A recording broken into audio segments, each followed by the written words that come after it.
ما نعرفش نقول هابي 2024 ولا رمضانكم مبروك ولا تونس. لا تونيزي. تونس كان قريت 5 ابتدائي عندها بلاصه استراتيجيه في العالم. هذا البحر المتوسط كما تراو البحر هذا يشتركوا فيه 3 قارات اللي هما اسيا، اوروبا وافريقيا. دونك عبر التاريخ كان البحر هذا محرك اساسي للتجاره في العالم. وتنجم تقسم البحر هذا لزوج شقوق، شق غربي وشق شرقي. وكان تشد الخريطه وتعمل زوم بين الشقين هذوما باش تلقى بخير يا اسلام. وهذا اللي خلى تونس عبر التاريخ مطمع الاعظم الحضارات. وكان تعرف اي حاجه على تونس راك اموا سمعت جمله تونس 3000 سنه حضاره.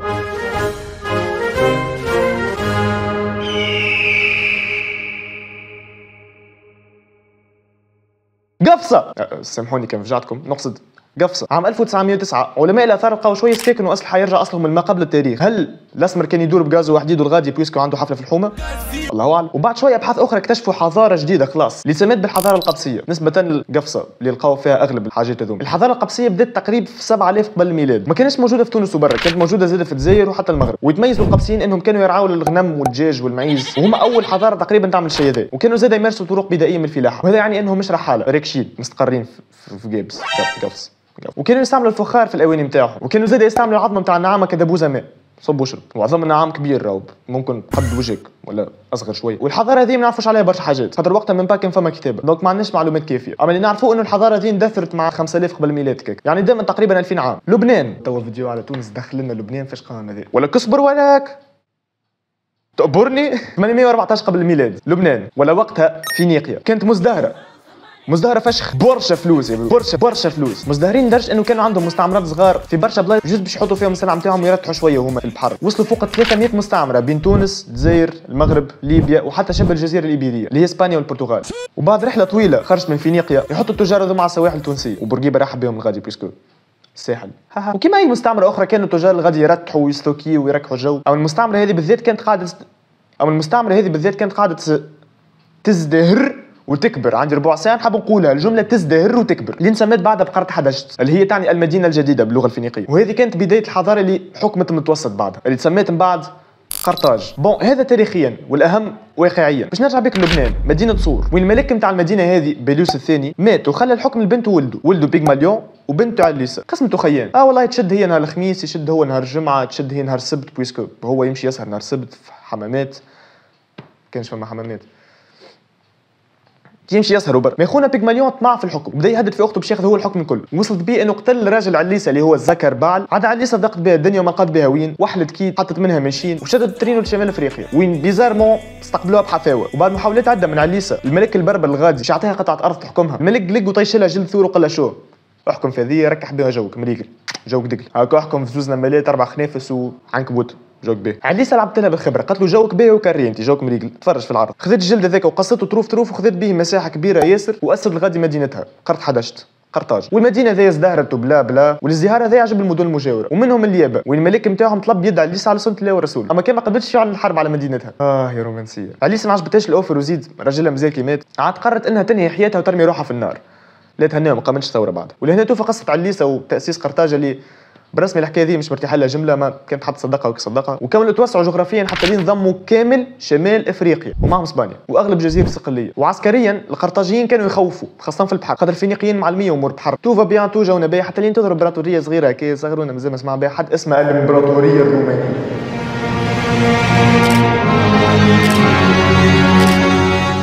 طمعوا وقتها في جزيره الصقليه وحاصروا القوات القرطاجيه اللي كانوا غادي باش تندلع الحرب البنيه الاولى ثم الثانيه وبعدها الثالثه.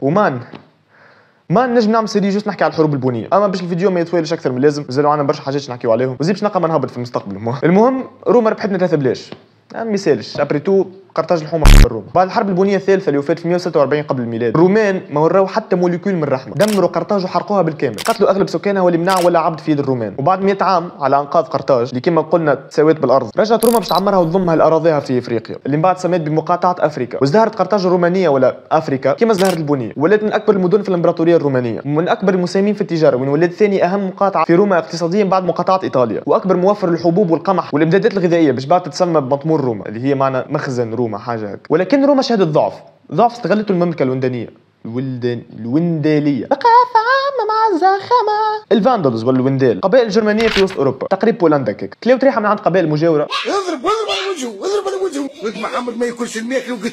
مشاو تشتموا روما سمحت لهم باش ياخذوا اراضي مجاوره في الشرق وما يقعدوا تحت السيطره الرومانيه. كلاو ريحه من عند الهانز هربوا لوسط روما تاع دوله اسبانيا اللي كانت تابعه للامبراطوريه الرومانيه وقتها، عبروا مضيق جبل طارق، وصلوا لقرطاج الرومانيه في 435 ميلادي، قالوا لهم السلام، ردوا عليهم هاي، قالوا لهم شو يا صاحبي السلام مشكله هاي، وسيطروا هم على المنطقه في 439 ميلادي. والوقت هذا الامبراطوريه الرومانيه كانت على حافه الانهيار، برشا فوضى، برشا انقسامات داخليه، وبرشا هجمات خارجيه خاصه من القبائل الجرمانيه، ومنهم الوندال اللي اسفر من بعد على انقسام الامبراطوريه الرومانيه، الامبراطوريه الرومانيه الغربيه اللي باش تكمل في الانحدار نتاعها حتى لين تنهار في 476 ميلادي، والامبراطوريه الرومانيه الشرقيه اللي تعرفت من بعد بالامبراطوريه البيزنطيه اللي تمكنت من استرجاع السيطره على شمال افريقيا من يد الوندال عام 534. بعد سيطرتهم اعادوا بناء الدفاعات وعملوا اتفاقيات مع البربر اللي كانوا هم يحكموا في البلاد، بويسكو القانون والحكم البيزنطي ما نجمش يفوت السواحل، وقت اللي الداخل كان عباره على قبائل بربريه، عاد قالك خرج حوم كيف كسكوت جبوا زوز لجير بنقص مشاكل مع البربر. ومن بعد شكون؟ شكون؟ الخلافه الامويه.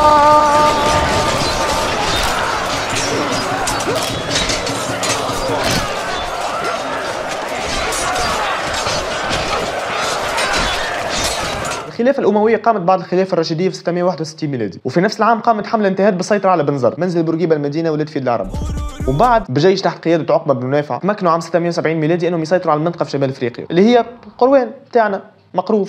والقيروان هي كلمة فارسية تحولت العربية تعني الحصن. في عام 683 وقع اغتيال عقبة بن نافع على يد كسيلة القائد البربري، هذا اللي ادى لفقدان السيطرة على الأراضي في شمال افريقيا، وهذا اللي لازم يشرعوا في حملة أخيرة تحت قيادة حسان بن نعمان عام 693 ميلادي. وعلى الرغم من المقاومه العنيفه من الامازيغ واسترجاع قرطاج من قبل بيزنطة، اخيرا تمكنوا المسلمين من السيطره الكامله على شمال افريقيا، وهذا الكل تحت الخلافه الامويه، حتى نالت ولايه افريقيه حكما مستقل تحت ابراهيم ابن الاغلب اللي تسميت بعد دولته بدوله الاغالبه ولا الدوله الاغلبيه، اللي ازدهرت مليح في المنطقه وتمكنت من السيطره على الصقليه ووصلوا حتى لجنوب ايطاليا، وعملوا زاده في سقيه الاغالبه اللي هي مخازن كبيره فشخ للماء. اما هذا الكل حتى شيء قدام اهم واجمل انجاز عملوه الاغالبه، المقروض يا سادة. وبعد سيطرة العباسيين على الحكم في الجزيرة العربية قامت في منطقة شمال افريقيا بعد الأغالبة الدولة الفاطمية اللي كانت تبعا للعباسيين شيعية علي وتم تأسيس المهدية على يد عبيد الله المهدي وأي برشا شباتي، وتلاتها الدولة الصنهاجية اللي شهدت ازدهار عمراني وثقافي وازدراعي واقتصادي زراعي واقتصادي. ولكن سرعان ما ضعفت الدوله الصنهاجيه، ضعف اللي استغلوا النورمان وسيطروا على الصقليه اللي ولد تهديد مباشر للمسلمين، الشيء اللي خلى الملك الصنهاجي وقتها يطلب المساعده من الموحدين ولا الدوله الموحديه اللي قامت في المغرب اللي استطاعوا انهم يسيطروا على الوضع ريلاكس ويسترجعوا الاراضي التونسيه نتاعهم ويزيدوا عليهم شوي. الموحدين من بعد ولاوا على افريقيا ابو محمد عبد الواحد بن ابي حفص، اعلن استقلال الدوله الحفصيه عن دوله الموحدين في 1229. في 1535 دخلت الدوله الحفصيه في ازمه وصراع بين زوج اخوات على الحكم، ابو محمد عبد الواحد بن ابي الحفص واخوه الصغير رشيد. ريحه شاورما وبون دقاني هو تاني سيدي خلخل وما يجيب الدل الحاج العتماني يعطيك الحل. عمر شايد طلب المساعده من الامبراطوريه العثمانيه اللي تمكنوا برئاسه خير الدين بربروس انهم يسيطروا على العاصمه تونس، وجابوا عمر شايد على بر. اما اخوه ابو محمد استعان بالاسبان اللي تمكنوا مؤقتا من استرجاع العاصمه وحطوه هو في العرش اما تحت الحمايه الاسبانيه. اما الاسبان ما طولوش، العثمانيين رجعوا باش يسيطروا على كامل البلاد التونسيه ويعلنوها كاياله عثمانيه عام 1574. كان اكبر راس في الاياله هذه يتسمى بالباشا. اما في 1591 تمكنت مجموعه من ضباط الجيش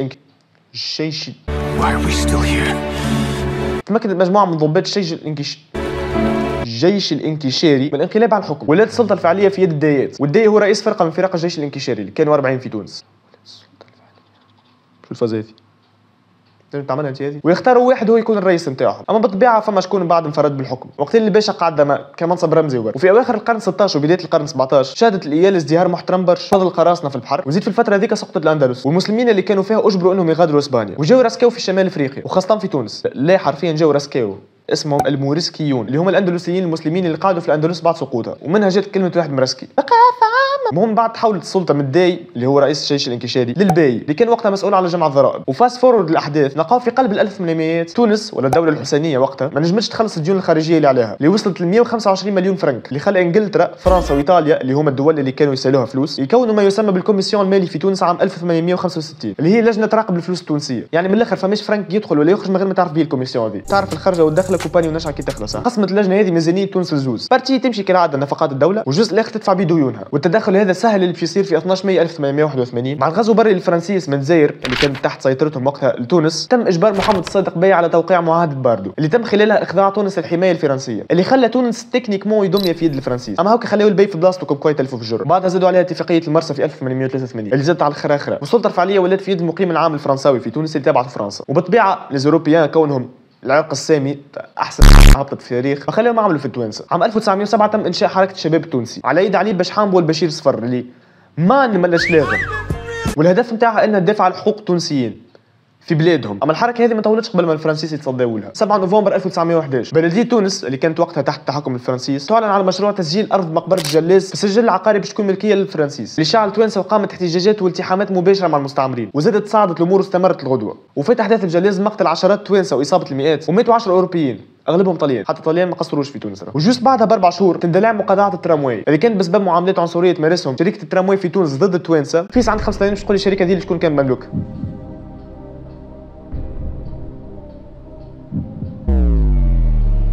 صحيح والجواب صحيح، كان مملوكه للفرنسيس، ربحت معانا فريجي. والحدث اللي شعل المقاطعه هذه هي عمليه دهس طفل صغير تونسي بترامواي كان يسوق فيه طلياني، اللي صار بعد احتجاجات وفات بحل حركه الشباب التونسي ونفي اهم قاداتها. فاست فورد 1934 يقوم الحزب الحر الدستوري الجديد اللي هو تكمله القديمه اللي اندثر مع الوقت، واللي بعد تولى رئاسته اهم شخصيه على تاريخ السياسه في تونس كمش في افريقيا، والكلام هنا على عبير موسى بالطبيعه. فاست فورورد دينا نروح ل 1938 نهار 9 افريل وين قامت مظاهرات ضخمه من التوانسه تطالب تحسين الاوضاع في تونس اللي كانت تعمله تخيب.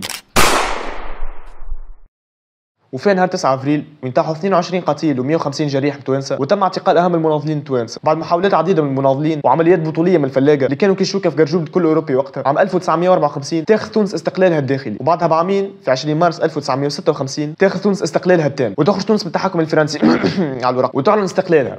استقلينا من تاني. وبعدها بعام 25 جويلية 1957 يتم الغاء الحكم الملكي في تونس ويتم اعلان الجمهوريه التونسيه، ويكون اول رئيس للجمهوريه التونسيه ذا مان ذا ميث ذا بيست الزعيم المجاهد الاعظم معبود الستريه وتوانسه جنرال لحبيب بورقيبه.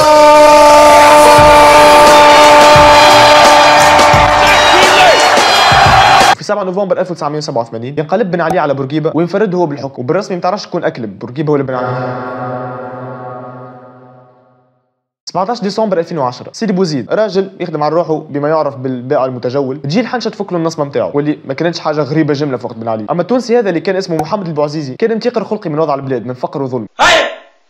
وتكمل شرطيه اسمها فاديه حمدي تفرفقوا قدام الناس الكل. مشى خونا البوعزيزي قدام ولايه سيدي بوزيد احتجاجا على اللي صار معاه يشعل النار في روحه باش تكون هذيك الشعله اللي اشعلت الثوره التونسيه اللي طالبت برحيل بن علي وعائلته من البلاد واسقاط حكمه اللي باش يصير فينالمون في 14 جونفي 2011.